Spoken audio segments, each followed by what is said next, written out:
back to my channel. My name is Cole Anderson. Today's video is my very first that features a piece by Mozart on this channel.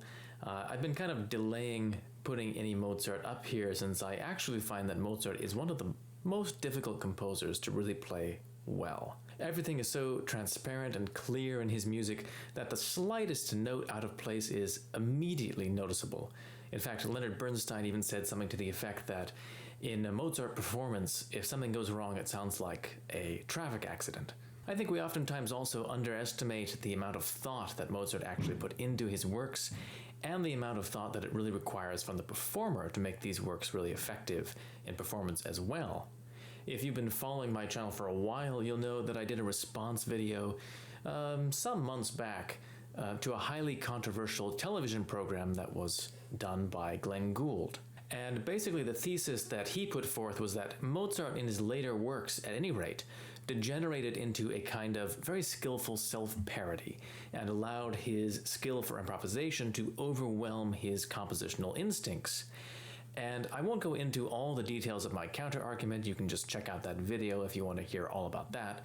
But I have to say, in my experience of working on this piece and preparing it for this video, I am more convinced than ever that Gould was completely wrong in his diagnosis of Mozart's later compositional style, and I'll get into specific reasons shortly. There are no surviving sketches for this work, which is actually pretty common for keyboard works by Mozart. Apparently Mozart didn't really feel the need to put things down on paper before actually making a fair copy when he was working in the medium of his own personal instrument, and some musicologists have put forward the idea that this work in particular may have begun life as an improvisation.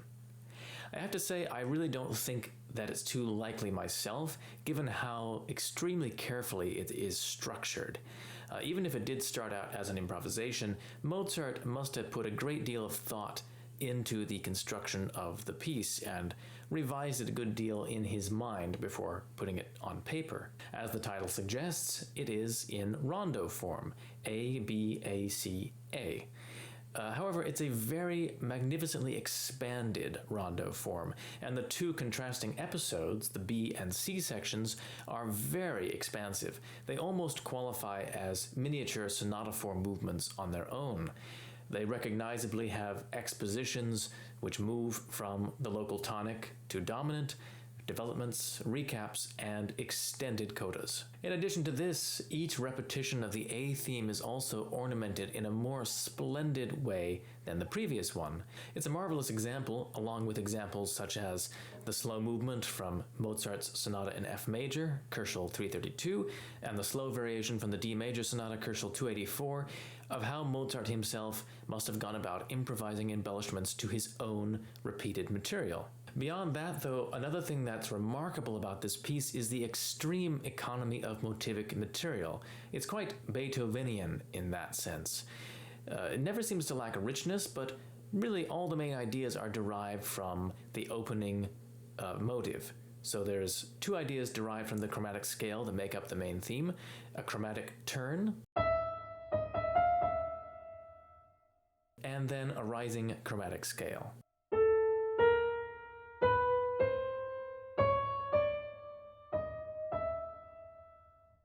And both of these ideas proliferate throughout the music and bind all the sections together, and I've marked specifically in the music where all these things happen.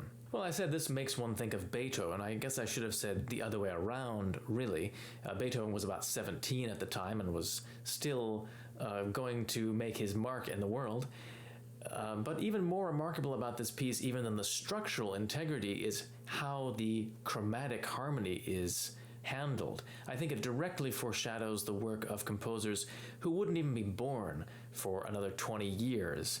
So in particular, I'm thinking of the way that Frédéric Chopin and Richard Wagner would eventually treat chromatic harmony. I think both have a fountainhead in a piece like this, which in turn connects back to older figures like C.P.E. Bach. A couple of points in my interpretation may seem a little off the beaten path, so I wanted to address them here. The piece is marked Andante, and this, along with the minor key, has led many great artists to deliver very portentous, serious interpretations of this piece, often with tempi like this.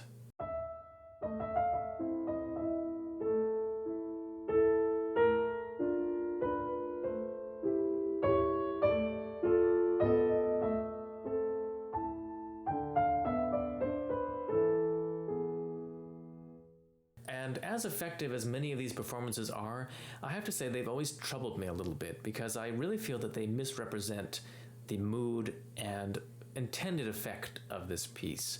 There's every indication that in the 18th century at least, and particularly for composers who had a fluent grasp of Italian, as Mozart of course did, the term Andante did not indicate a slow tempo. Rather, it was the midpoint between slow and fast.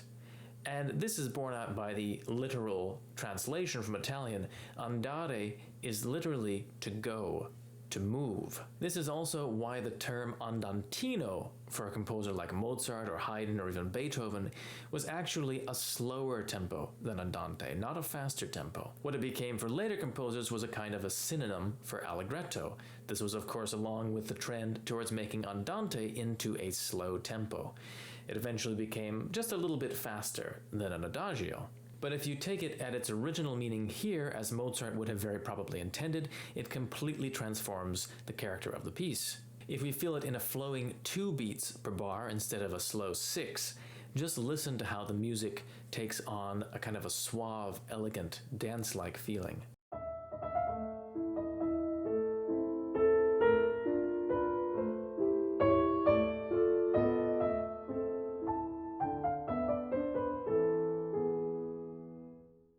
In this case, it's not tragic and set in stone.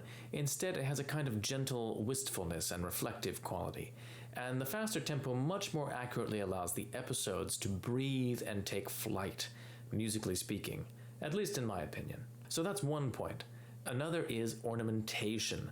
And you will hear so many things about how ornaments were meant to be realized in the classical period.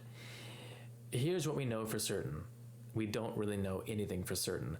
There was no consensus about how ornaments were to be performed, but among German musicians at the least, most ornaments were probably meant to take their value from the following note. So they were meant to be played on the beat, in other words. This is borne out by the treatises of C.P.E. Bach and also Leopold Mozart. So here's an example of that.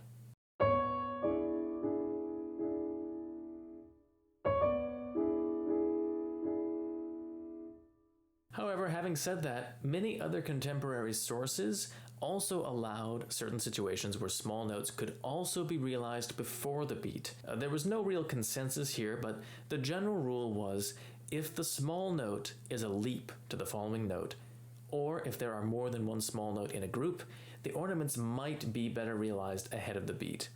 And there's numerous places in the works of Mozart, Haydn, Beethoven, and others of these kinds of ornaments that really couldn't be realized any other way if the music's even to make rhythmical sense at all. This is very important for this piece since the opening ornament, that turn motive that I mentioned before, is just such an ornament. I think that the insistence that this ornament always had to fall on the beat historically has only encouraged the excessively slow tempi that I just mentioned. I'm hardly trying to lay down a law here that it should be before the beat either, because I personally feel that it can work both ways, and I, in my own performances, tend to vary it, whether it appears on the beat or before the beat, depending on the context and the expressive quality of the particular spot. When it's played on the beat, it provides a kind of glint of expressive dissonance, which can be very moving at times. And when it's before the beat, it allows the tempo to flow forward in a more unimpeded way. It's a little less awkward in certain situations. I think that's more fitting for certain places. Sometimes I didn't really have a particular reason for doing it one way or the other. I just did it because it instinctively felt right to vary it in some places. And this takes me to another point, I don't think that we should always feel that we have to ignore our instincts if reason points us in a different direction, or that we necessarily have to have a concrete reason behind every decision that we make musically. Sometimes I think it's okay to allow our subconscious to take over. Oftentimes it can lead us to very poetical and original ideas. Ornaments, after all, whether written down by the composer or improvised by the performer, are supposed to illustrate our good tastes and our imagination. So I think we shouldn't necessarily be enslaved to textbook rules, even when those rules were laid down by a composer of the eminence of C.P.E. Bach.